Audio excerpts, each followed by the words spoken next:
agradecendo a Jesus pela oportunidade deste encontro, agradecendo a Deus e pedindo-lhe que nos dê sua paz, nos abençoe, nos ilumine a todos nós, a toda a humanidade, nestes dias de expiações na Terra. Nós também queremos agradecer à espiritualidade superior, ao Centro Espírita Joana d'Arc, da cidade de Uberlândia, em nome do qual falamos, através do qual falamos. Agradecemos ao seu presidente, ao José Roberto, pela assistência técnica e espiritual que sempre nos concede na realização dessa atividade tão difícil. Pedimos que Jesus nos fortaleça e nos ilumine sempre. Nós começamos na semana passada, aliás, o nosso presidente, José Roberto, começou o estudo do livro, introduziu, fez a apresentação introdutória do livro Da Esperança, de Emmanuel, pela psicografia de Chico Xavier. E na semana passada, nós demos início à atividade com a leitura do primeiro capítulo que falava do culto espírita. Nós, numa rápida síntese do que falamos, para darmos prosseguimento hoje com o segundo capítulo, tratamos da ideia essencial do que seja de fato, como interpreta o Espírito Emmanuel, o culto espírita. O culto espírita não se referiria não nos remete à ideia de apenas de cultos exteriores, mas principalmente ao acalanto, à sustentação da mensagem por dentro de nós mesmos, conforme nos ensina Jesus quando se reporta a ideia do reino dos céus que está dentro de nós. De tal modo que podemos dizer, com todo o carinho e com todo o respeito, que as lições de Emmanuel nos ensinam pela sua simplicidade franciscana. E aí daí convencionarmos que a partir da leitura do capítulo faríamos a análise literal das expressões de Emmanuel, para logo em seguida, ainda à luz do seu pensamento poderoso, tecermos os comentários, fazemos os devidos desdobramentos destes pensamentos, dessas ideias. Queremos dar boas-vindas a todos aqueles que nos acompanham remotamente, que Jesus os abençoe, muita paz a todos, boa noite, sejamos todos bem-vindos, em nome de Jesus. Como convencionado, eu gostaria de pedir licença para fazer uma rápida leitura do capítulo 2 do livro da Esperança, para aqueles que quiserem nos acompanhar e aos demais palestrantes que vão nos suceder nos próximos meses, poderão adquirir a obra. E eu aproveito o momento, antes de fazer a leitura, de convidar a todos, já que contamos já com algumas participações, convidar a todos os interessados, os amigos espíritas, os confrades, os companheiros de boa vontade, que se inscrevam no canal do Centro Espírita Joana d'Arc, da cidade de Uberlândia. Vamos lá, vamos fazer a leitura? Na presença do Cristo, é o capítulo 2 do livro, da obra Livro da Esperança, de Emmanuel. Em verdade vos digo que o céu e a terra não passarão sem que tudo o que se acha na lei esteja perfeitamente cumprido, enquanto reste um único iota e um único ponto. Jesus, Mateus 5,18.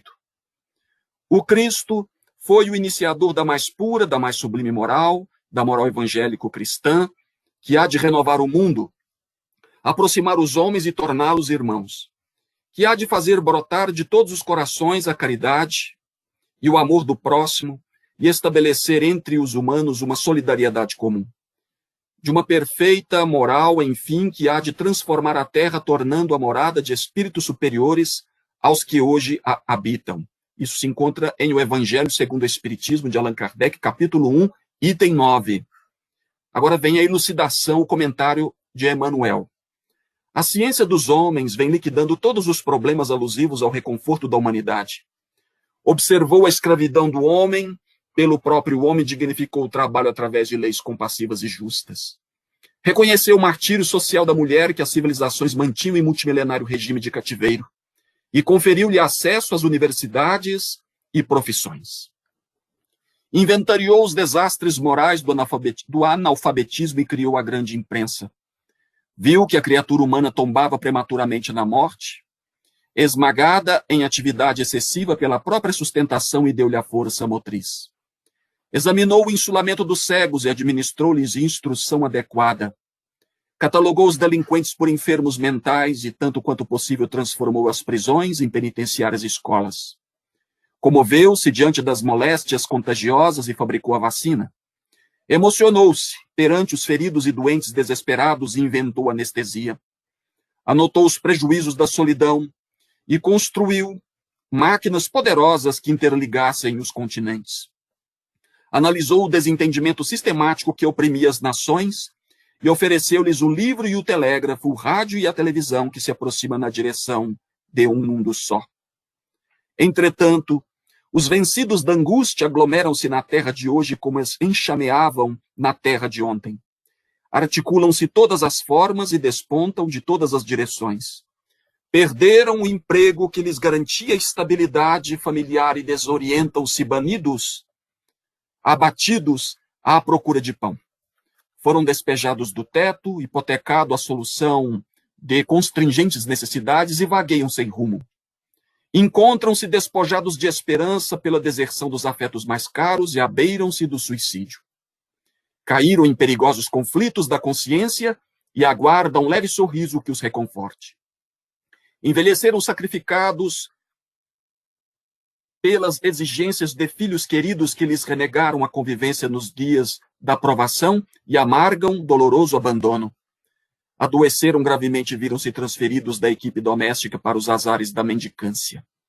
Transviaram-se no pretérito e renasceram, trazendo no próprio corpo os sinais aflitivos das culpas que resgatam pedindo cooperação. Despediram-se dos que mais amavam no frio portal do túmulo e carregam os últimos sonhos da existência cadaverizados agora no esquife do próprio peito. Abraçaram tarefas de bondade e ternura e são mulheres supliciadas de fadiga e de pranto conduzindo os filhinhos que alimentam a custa das próprias lágrimas. Gemem discretos e surgem na forma de crianças desprezadas à maneira de flores que a ventania quebrou desapiedada no instante do amanhecer. Para eles, os que tombaram no sofrimento moral, a ciência dos homens não dispõe de recursos. É por isso que Jesus, ao reuni-los em multidão no tope do monte, desfraldou a bandeira da caridade e, proclamando as bem-aventuranças eternas, nos entregou por filhos do coração. Companheiro da terra, quando estendes uma palavra consoladora, um abraço fraterno, uma gota de bálsamo, uma concha de sopa, aliviando os que choram, estás diante deles, na presença do Cristo, com quem aprendemos que o único remédio capaz de curar as angústias da vida nasce do amor, que se derrama sublime da ciência de Deus. Meus amigos e minhas amigas, a simplicidade, eu repito, a simplicidade do texto de Emmanuel, ela é franciscana, ela é translúcida, e aí que se encontra a grandeza do seu pensamento, porque a partir das coisas simples podemos elucubrar a respeito das grandes verdades que este espírito extraordinário, pelas mãos de Chico Xavier, nos traz, nos lega à humanidade. O título se refere, então, à presença do Cristo. O texto, ele apresenta o pensamento de Jesus, dizendo que a terra, o céu e a terra não poderão passar, sem que todas as coisas se cumpram. Jesus, a doutrina espírita Allan Kardec, o Evangelho segundo o Espiritismo, mostra o conteúdo programático dessa doutrina extraordinária, que visa a mudança e a transformação social e a regeneração social do mundo. E Emmanuel, para demonstrar isso, apresenta os grandes progressos, as grandes luzes e os grandes trabalhos realizados pela ciência, pela tecnologia, pela técnica, sem desprezar o valor de tudo isto, porque não podemos desconsiderar que o progresso material, que o progresso científico, que o progresso intelectual, de fato, gera o progresso moral. Não podemos desconsiderar o valor da ciência, dos trabalhos ingentes que os grandes missionários da técnica e da ciência realizaram no mundo. E os grandes feitos que esses instrumentos, ou que esta instrumentalidade tem proporcionado à evolução social de todas as criaturas em sociedade. Mas a questão nodal a que ele se refere é a questão relativa é o âmago, a essência de cada espírito, que vive, mesmo na riqueza ou na opulência, terríveis angústias. O mesmo homem que caminhou para as estrelas, que viajou à Lua, que viajou aos espaços, e que deseja implantar os seus pilotis de progresso para além do nosso sistema, no sistema e para além dele, é o mesmo homem que chora, que lamenta e que se entrega à dor da tristeza, da angústia e da depressão.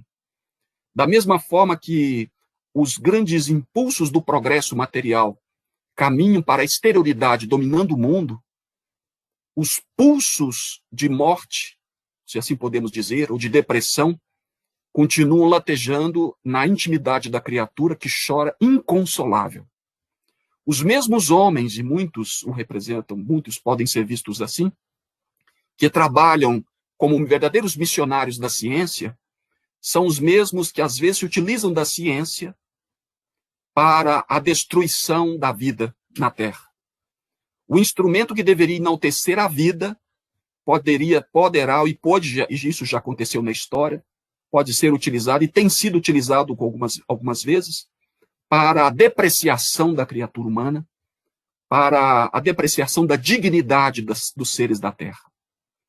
Eu poderia dizer que, por falta dessa visão mais profunda das necessidades reais do espírito, que os grandes progressos que são necessários e louváveis perdem sentido.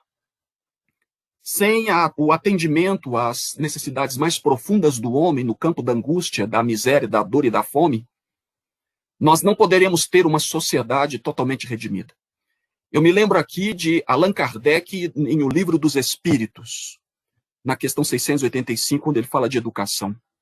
A ciência econômica é um recurso valiosíssimo, mas há um elemento, segundo ele, que não é levado em consideração, e esse elemento se chama educação. A educação como sendo não apenas a educação pelos livros, mas a educação que incute hábitos novos.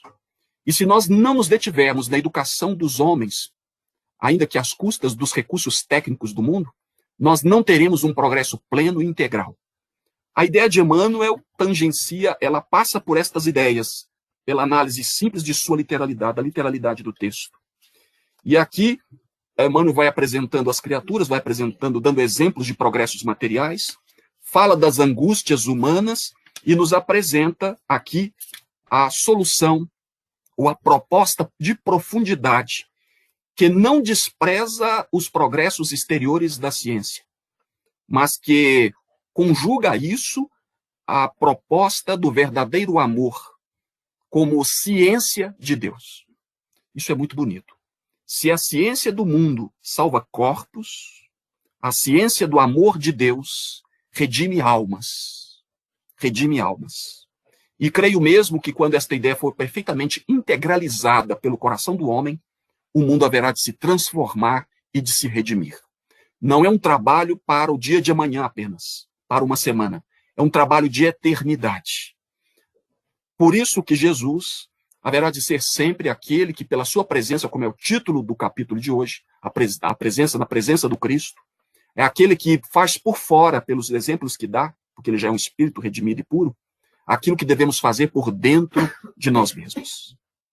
E enquanto esse processo integral de análise, de educação integral do homem, não se consumar, o céu e a terra não passam. Ou seja, enquanto o processo biológico e psicológico do homem não se der nos céus e na terra, nenhuma letra, nenhuma partícula da lei será superada, poderá ser desprezada ou desconsiderada. Haveremos de passar, o progresso não dá saltos. Nós precisaremos passar por todas as etapas imprescindíveis, não necessariamente as etapas do mal, porque o mal não é obrigatório, mas deveremos passar pelas caminhadas, pelas experiências necessárias à redenção do espírito, para que nos desenvolvamos e nos aperfeiçoemos como espíritos eternos. Enquanto não atingimos o âmago do ser, os progressos terrenos da ciência humana não poderão atingir, digamos assim, a solução plena das nossas problemáticas e das nossas vicissitudes terrenas. O trabalho, minha gente, talvez ainda seja muito fácil de se realizar exteriormente. Talvez não seja tanto assim pelas grandes lutas que impõe.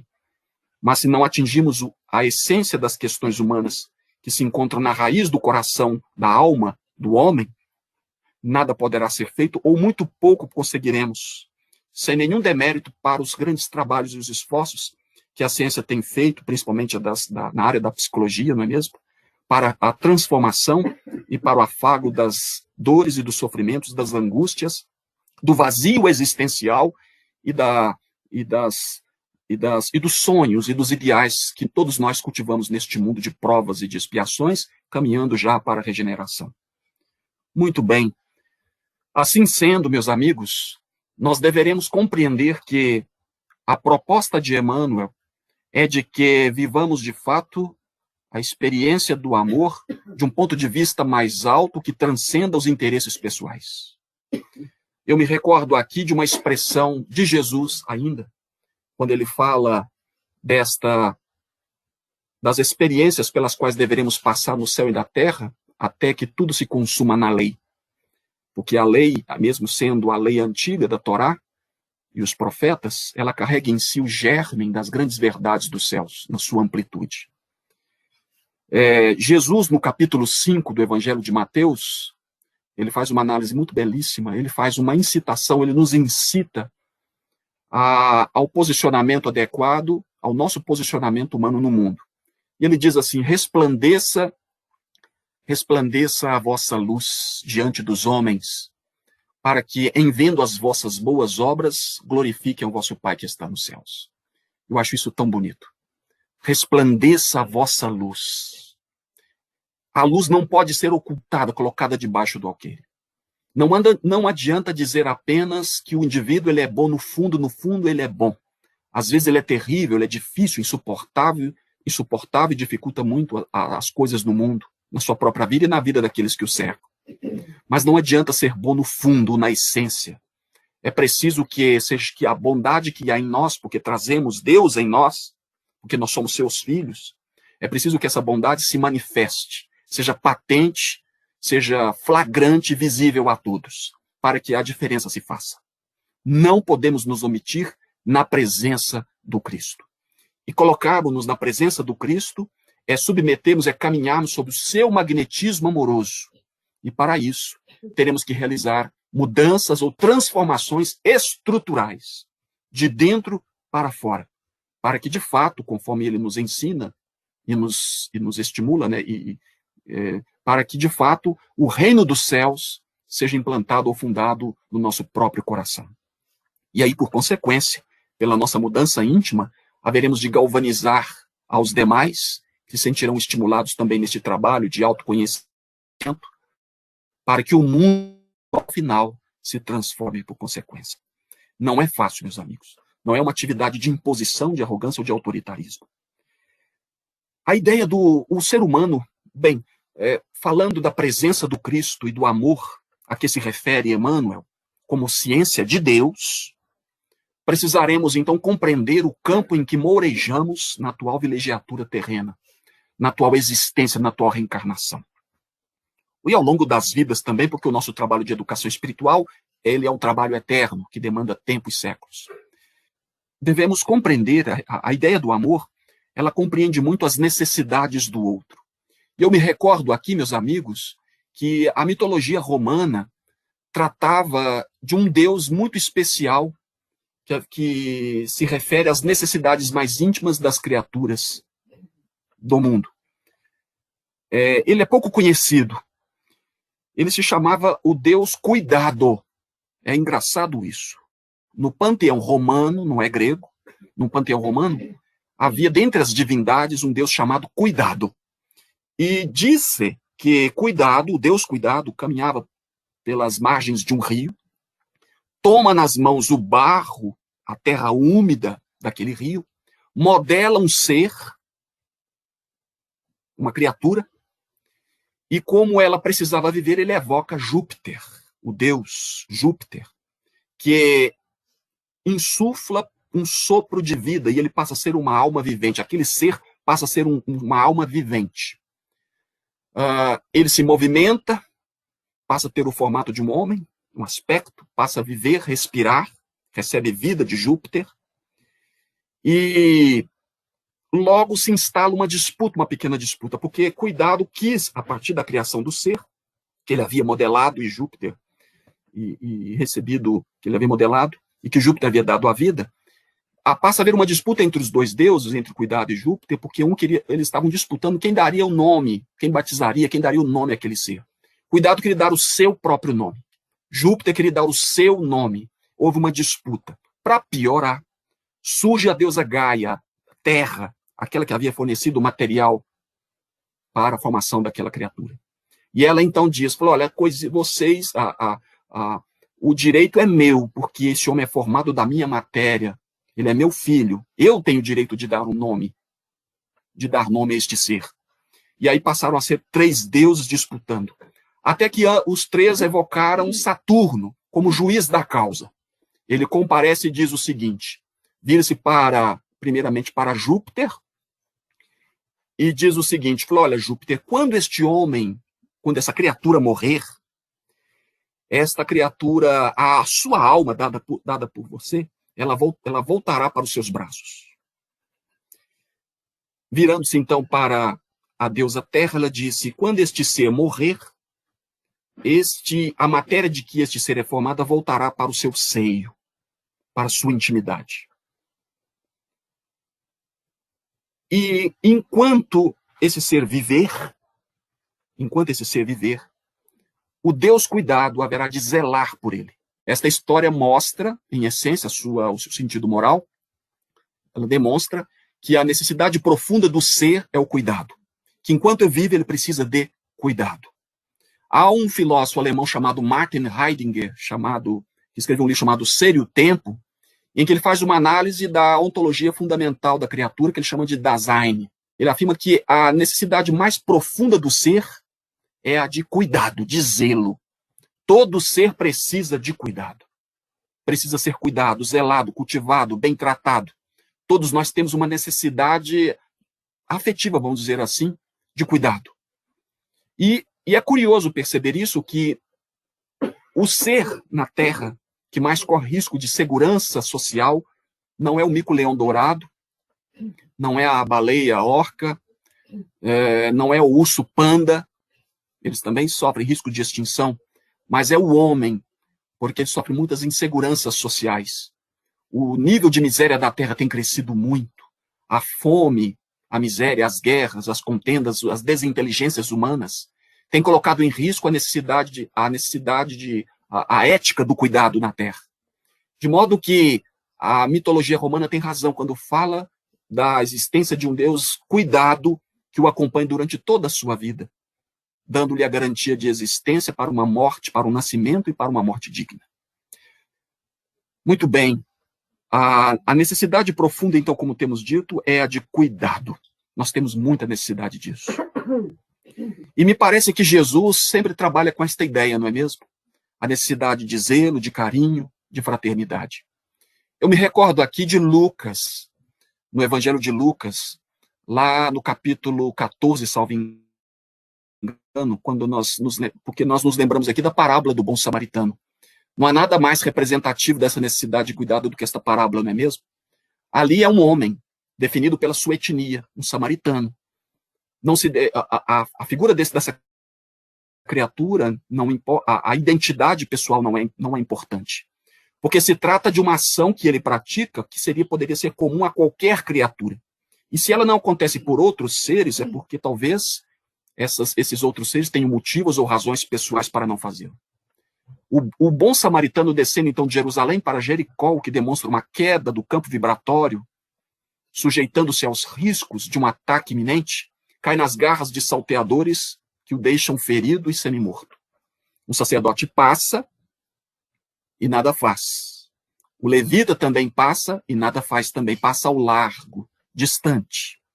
Mas um samaritano, um indivíduo não identificado, considerado como sendo persona non grata, realiza a atividade, sem nenhum preconceito, porque do alto do seu cavalo ele divisa o homem caído. Olha só a posição estratégica daquele que observa o que faz e que age de forma consciente e responsável. Desce do cavalo, unta as suas feridas com azeite e vinho, dá-lhe cuidado, cuida dele, o coloca no cavalo, o leva para uma estrebaria, paga as despesas e ainda diz ao proprietário daquele local, do hotel, ou da pensão onde ele foi colocado, que tudo mais que ele gastasse seria restituído por ele quando ele voltasse, demonstrando que o ser humano, além de cuidados, ele precisa de cuidados permanentes, porque ele pode ter recidivas. O indivíduo que afirma estar pronto para caminhar e que já recebeu as devidas orientações e o devido amparo daqueles que o ajudaram anteriormente, pode cair novamente. Ele tem fragilidades, fissuras de personalidade.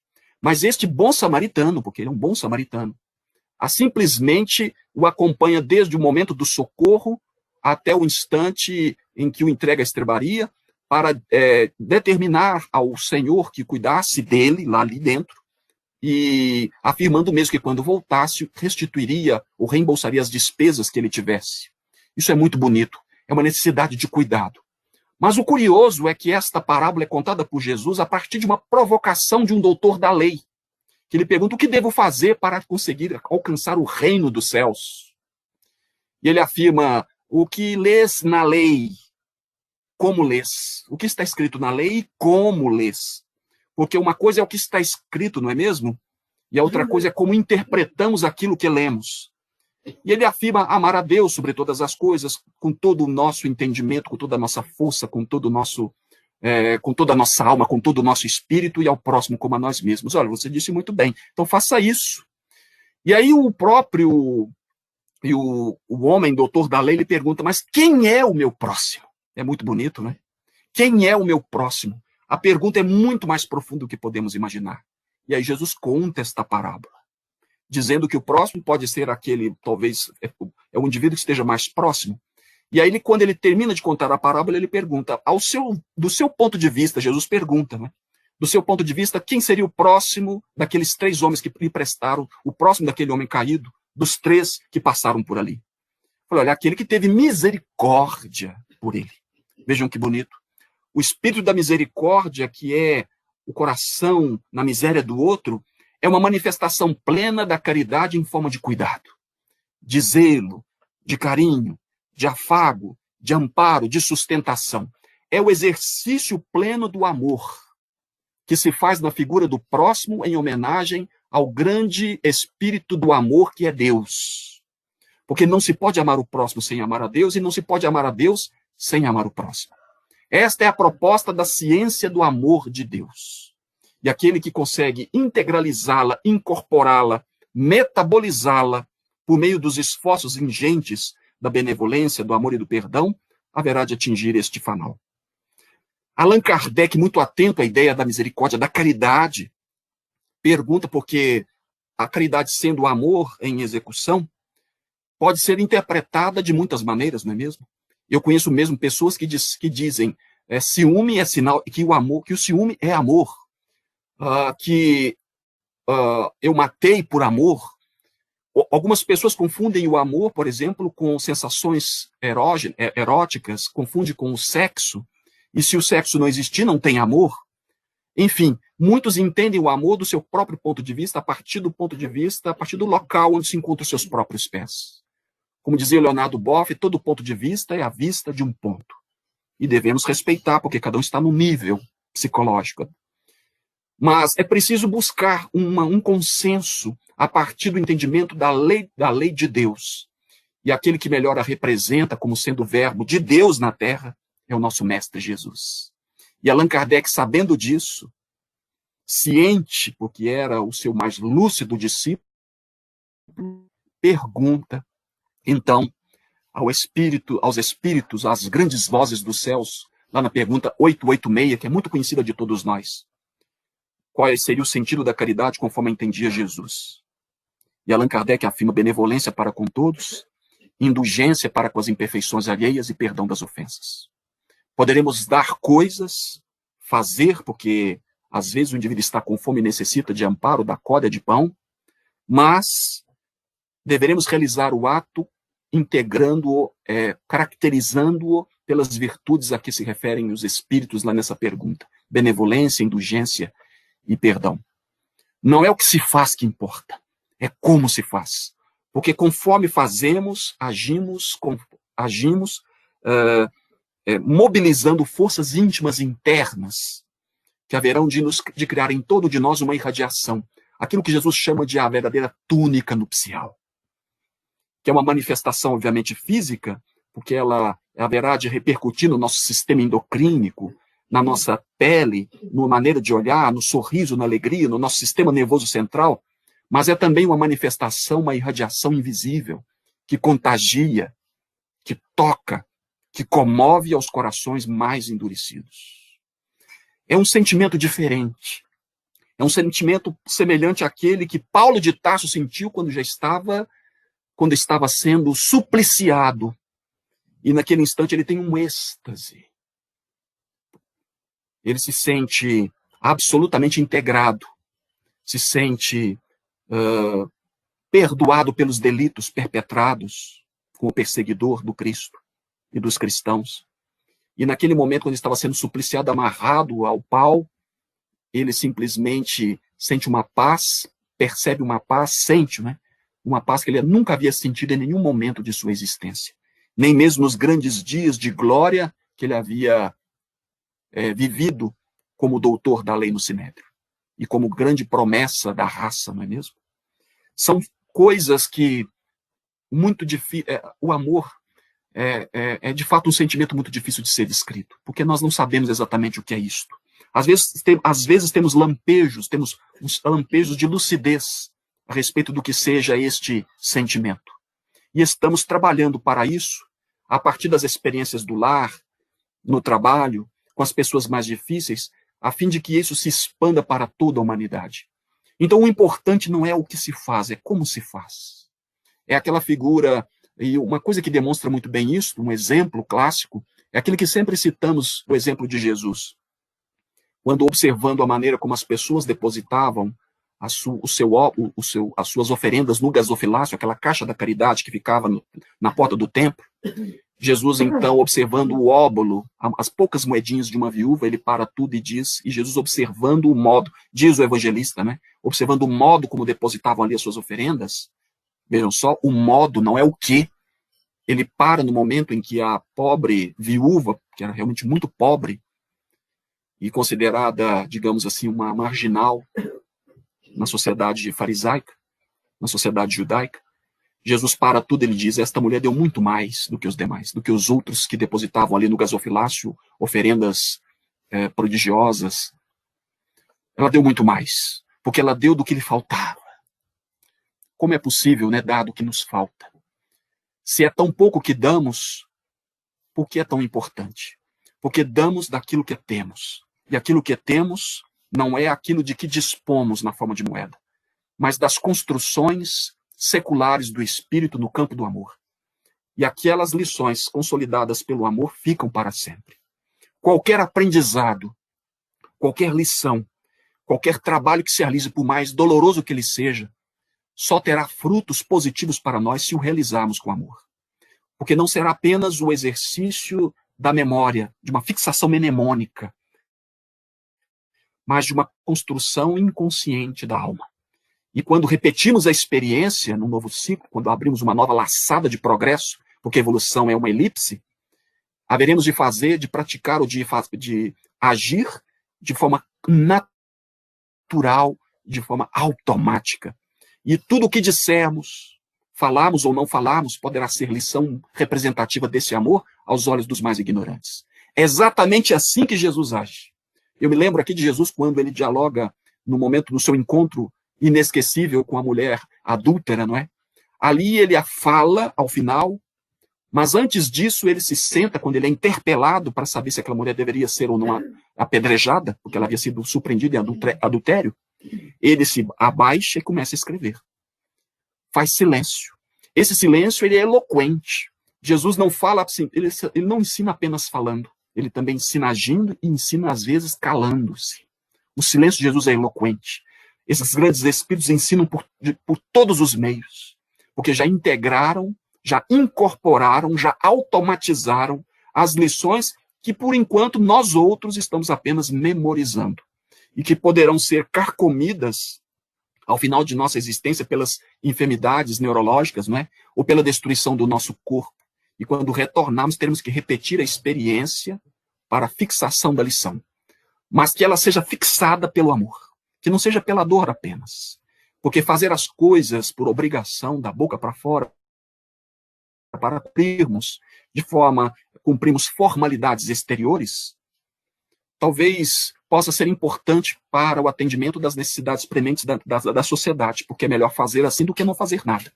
Mas seria melhor que agíssemos com amor, para que a lição se fixasse para sempre no âmago, no espelho da nossa alma.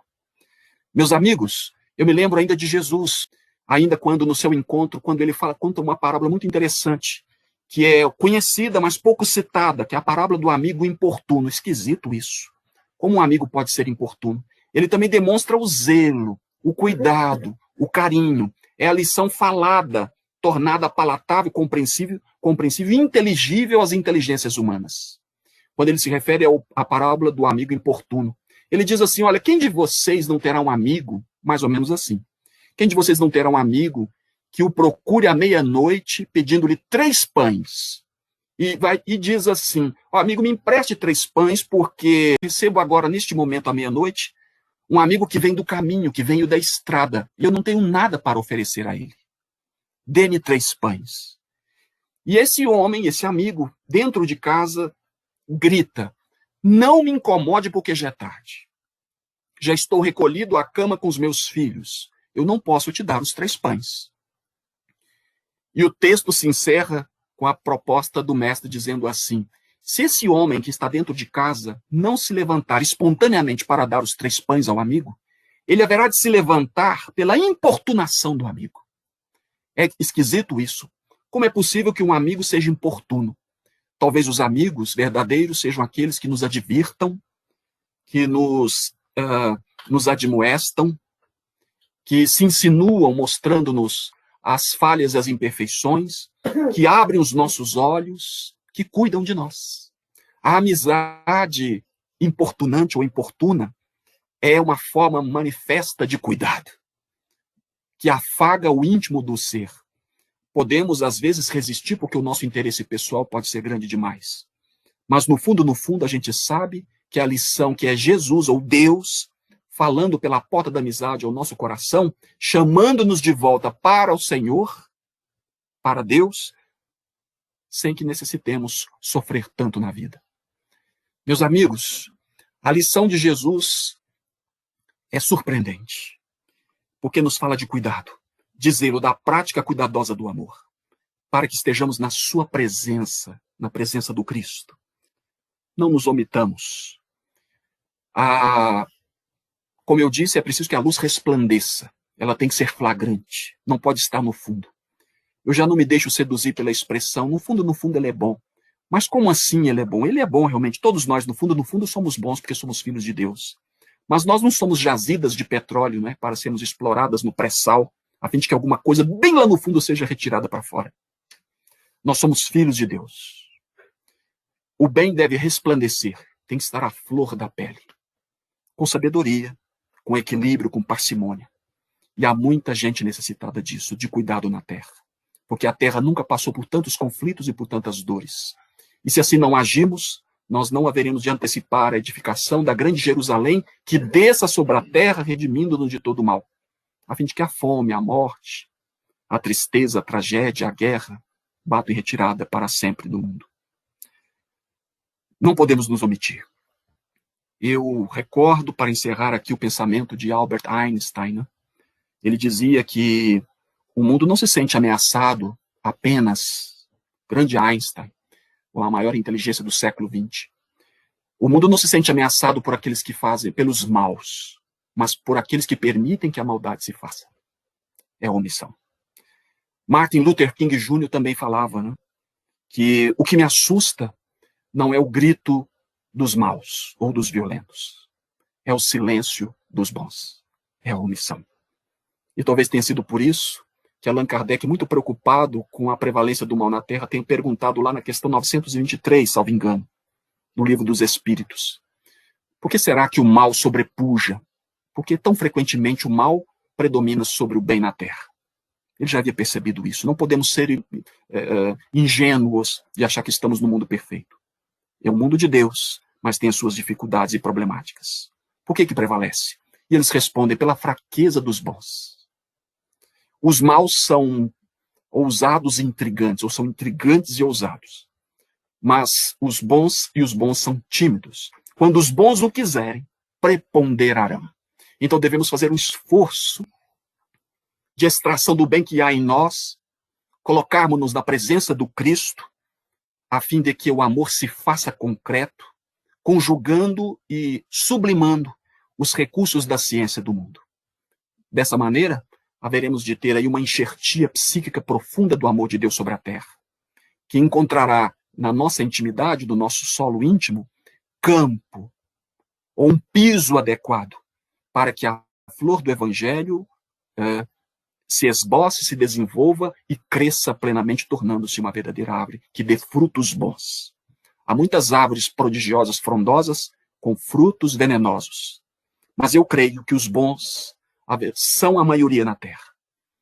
E a proposta da doutrina espírita, que a regeneração social se dê através de uma aristocracia moral, não é financeira, que se faz presente através da caridade beneficente, como se refere a Allan Kardec, na Revista Espírita 68, a caridade beneficente, porque é proporcional às coisas que são dadas, mas também a caridade benevolente, aquela que nasce de nós mesmos e que se materializa por meio de todos os recursos da ciência, da filosofia, da arte, do pão que se concretiza, porque isso é a verdadeira ciência de Deus que se concretiza na alma e no espírito do povo. Eu acredito que os bons, podemos dizer, somos maioria. Não bons como Jesus, ou como Jesus também não o permitiu, porque bons somente o Pai. Mas podemos ser benevolentes para com todos, indulgentes para com as imperfeições, e buscando no exercício do perdão o esquecimento das ofensas, para que a maldade não nos cristalize no tempo e no espaço. Meus amigos, encerro por aqui agradecendo, pedindo desculpas pelas dificuldades técnicas da noite, agradecendo aos bondosos corações que nos ouvem, pedindo a Jesus que nos sustente na sua presença, para que a ciência de Deus se concretize em nossas vidas. Reitero o meu pedido inicial para que os interessados se inscrevam no canal do Centro Espírita Joana d'Arc. Agradeço ao nosso presidente José Roberto e evoco as bênçãos da espiritualidade superior de Joana d'Arc e dos grandes espíritos luminares dos nossos amigos espirituais, para que tenhamos muita paz nesta semana, neste final de semana e nos dias que se sucederem, nestes dias de pandemia, porque eu tenho certeza que haveremos de extirpar ou de superar as dificuldades pelo bem e pela paz, pela mudança de nós mesmos, sem nenhuma violência a quem quer que seja. Muita paz, meus queridos, muito obrigado. Que Jesus nos abençoe e nos fortaleça. Muito obrigado.